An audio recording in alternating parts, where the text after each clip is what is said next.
President George Bush will leave behind a legacy of decisions and policies affecting the U.S. Constitution. Critics say he has done extensive damage to American civil liberties and to international obligations. The one war that he has won has been his war against the Constitution. He suffered many setbacks elsewhere, and it's his one truly enduring legacy that he isn't going to boast about, but perhaps it's his most important in terms of the future of the United States Constitution. Two images bookend the presidency of George Bush. The first of a beaming Bush walking across the deck of an aircraft carrier, costumed in a flight suit, then declaring mission accomplished in Iraq. My fellow Americans, major combat operations in Iraq have ended. The second, more than 5 years later, of Bush still smiling, ducking low to dodge a pair of shoes hurled by an enraged Iraqi reporter. I didn't feel the least bit threatened by it.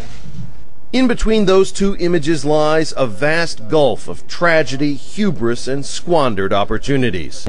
In waging the so-called war on terror, Bush has asserted broad powers to spy, eavesdrop, imprison, and torture. It's part of a radical theory of presidential power called the unitary executive, which essentially allows the president to do anything he wants. A short list of the mistakes of the Bush presidency would, of course, include the war in Iraq, founded on deception, prosecuted and managed with spectacular incompetence, now on track to be the longest, most expensive war in U.S. history. Bush says all his actions were justified by the need to prevent additional attacks in the wake of 9/11. Well, there's room for honest and healthy debate about the decisions I've made, and there's plenty of debate. There can be no debate about the results in keeping America safe. Bush also imprisoned U.S. citizens without warrant, trial, or access to lawyers. Bush has repeatedly claimed the U.S. does not torture, but orders from near the very top of his administration permitted waterboarding and other mistreatment of prisoners in Guantanamo and in illegal secret prisons around the world. Orders allowing the brutal mistreatment of Iraqi prisoners in Abu Ghraib also came from near the top of the Bush administration, but only the lowest level U.S. soldiers were ever held accountable. Bush ordered covert warrantless wiretaps on U.S. citizens in violation of federal law and kept the details secret from congressional oversight, again defending the action as needed to defeat America's enemies. We need to quickly figure out who the terrorists are talking to and what they're saying in order to protect the homeland. So help me God. While stocking his Justice Department with political operatives, Bush claimed his power over so-called enemy combatants was not subject to judicial overview, a violation of the constitutional separation of powers doctrine that the Supreme Court has emphatically and repeatedly rejected. In most cases, the U.S. Congress supinely allowed Bush free rein. But when it did dare to pass a law he opposed, Bush simply declared he would ignore it. Hundreds of these so-called signing statements have invalidated U.S. laws. Other mistakes include the economic mismanagement in pursuit of an unfettered free market ideology culminating in a terrifying global financial meltdown. The stain on U.S. honor and loss of reputation stemming from Abu Ghraib, Guantanamo, waterboarding, and extraordinary rendition. The list goes on and on. What many say is the saddest aspect of the Bush presidency lies not in its well-publicized failures, but in its lost opportunity. We can hear you, the rest of the world hears you, and the people who knocked these buildings down will hear all of us soon.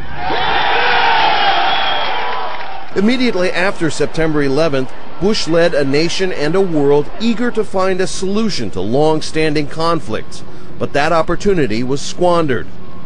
Bush used 9/11 for short-term political gain, condemning Democrats as soft on terror, and in pursuing a fearful agenda of wiretapping, surveillance, rendition, indefinite detention, and torture. I want justice. And there's an old poster out west, as I recall, that said, "Wanted, dead or alive." He never caught Osama bin Laden, but Thousands of angry Muslim youths worldwide have since taken up arms against U.S. policies. Afghanistan remains an open wound, with the Taliban resurgent. And Bush largely ignored the festering Israeli-Palestinian conflict. As president, while evidence of drastic man-made climate change became irrefutable, Bush could have led the way to a sustainable future with new energy sources, moving away from a dependence on Middle East oil. He chose another path, ignoring scientific evidence and giving big energy companies carte blanche. Brownie, you're doing a heck of a job.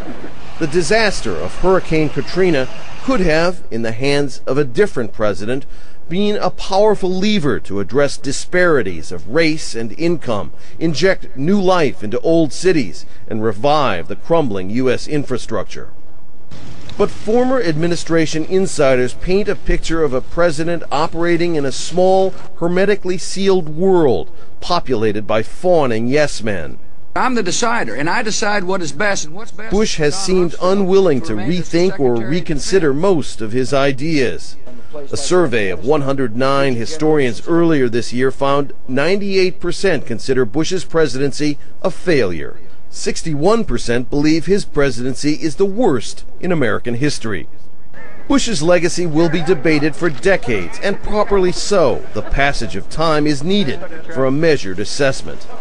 But most Americans long ago made up their minds about Bush. In the latest poll, 79% say they won't be sorry to see him go.